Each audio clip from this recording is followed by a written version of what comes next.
Zaskia Gotik hamil anak kedua, putri sambungnya nangis sesenggukan. Kabar bahagia datang dari pedangdut Zaskia Gotik. Zaskia Gotik dikabarkan hamil anak kedua. Hal itu terlihat dari unggahan terbaru sang suami, Sirajuddin Mahmud.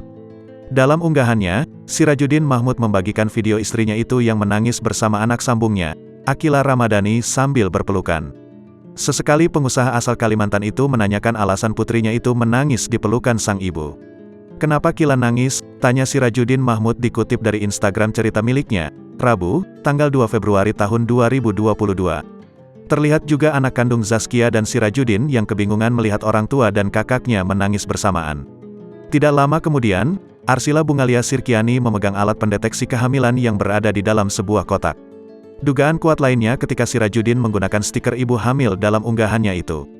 Tidak hanya itu, bukti lain ada saat anaknya mengatakan ia akan segera memiliki adik lagi. "Speechless pa, Kila nambah adek," kata Akila yang masih menangis sesenggukan.